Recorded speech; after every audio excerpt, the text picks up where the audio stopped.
In spite of losing some late wickets, Yorkshire Vikings cruised to a 6-wicket win with 4 overs to spare over Northamptonshire Steelbacks at Wantage Road after Alex Lees made a maiden list 100, sharing in a 195-run opening stand with Adam Lyth in the Royal London One Day Cup. Rain reduced this game to 38 overs per side, and after being put in, the Steelbacks were soon in trouble.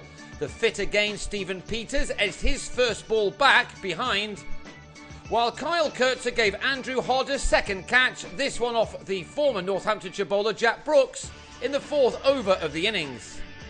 That left the home side on 17 for 2, but Richard Levy was soon putting back to ball to get his side off and running properly. Adam Rossington recently extended his loan spell at Northampton from Middlesex, and it's easy to see why the Steelbacks wanted him to stick around for a little while longer. He's a man who enjoys feeling bat on ball, and he played some excellent shots in adding 73 runs in 13 overs with Levy, who on 34 was well taken behind by Hodd, who was deputising with the Gauntlets with Johnny Bairstow off with the Lions. The 100 was brought up in the 20th over, and in the one before that, Rossington reached his 50 off 55 balls, an innings containing 7 fours. It was his 3rd half-century in only 10 innings in List A cricket. Northamptonshire weren't able to find the boundary as many times as they would have liked through the middle overs, and they had to wait until the 26th over for their first 6, which was supplied by Ben Duckett. He and Rossington had ensured that their side was not going to be bowled out in a thrash at the end by keeping their wickets intact, and as we moved into the final 10 overs, both were able to throw the bat a bit as they took their partnership to 73, the runs coming in 13 overs. Rossington had moved on to 75 when he top-edged a sweep off Adil Rashid to be caught in the deep by Brooks, but he'd carried the total to 163 in over number 30. At the start of the 34th, Duckett fell for 45, finding Jack leaning off Rich Pyra, leaving the score on 179 for 5 with 5 overs to go. It wasn't the big finish the Steelbacks would have been hoping for. Graham White gave Leaning another catch off Pyra after making 11, while next ball Matt Spreagle went straighter off the same bowler, only to search out Lyth at long on.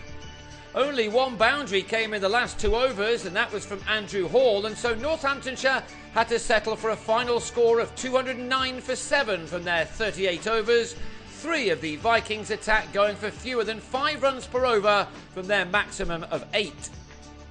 It had been a stop-start affair from the home side, and they needed some early wickets to be able to defend such a score.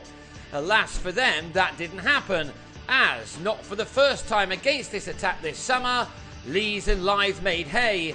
In the championship game at this ground between these two teams, these two left-handed openers put on 375 runs for the first wicket, and the way they went about their business here, it looks as if that incredible partnership was still at the back of their minds. They began well enough and then never really looked back. Lyth was first to his 50, which was made in 16 overs at a run a ball with 7 fours. Another 3-figure stand was then posted by these two in the following over, and the game was quickly looking up for the home side. Lee's half-century came off 53 deliveries, from which he'd found the boundary on 7 occasions as well. Indeed, this pair of talented batsmen were almost matching each other shot for shot, as the Vikings were soon easing towards their 2nd win from 3 games in this competition.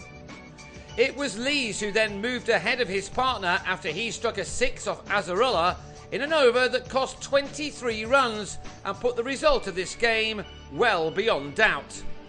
Lees simply upped the gears and started to play some explosive shots.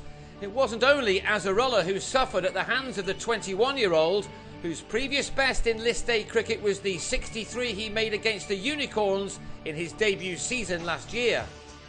This was the first time he'd made it to 3 figures in the one-day game, and he made it there very easily. A single off White took him to his ton in just the 26th over. He'd needed only 85 balls, from which he'd struck 14 fours and a 6. He had every right to be so pleased with his efforts too. Only 15 runs were required in 10 overs when he was out for 102 for once mistiming a shot off Spreagle to offer White a catch. The superb stand ended on 195. After that, Yorkshire had a bit of a wobble. White rushed one through to bowl Kane Williamson for 4. Before Lyth was out for 84 in the next over, driving James Middlebrook to Spreagle in the covers.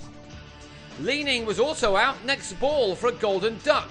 Spreagle with the catch again, this time at mid-wicket. But the Vikings were still able to romp home with 24 balls to spare. Andrew Gale driving through mid-on to take his side to their target with 6 wickets in hand. Overall, it had been a rather one-sided game of cricket, with Yorkshire bossing the match pretty much from start to finish. The victory was an important one for them as they aim to get on the road to Lords by making it into the quarter-finals. They now have 2 wins from 3 ahead of their next match at home to Worcestershire on Thursday. Northants are in need of some wins and they will look to get the better of Hampshire under the lights at the Ageas Bowl on Friday.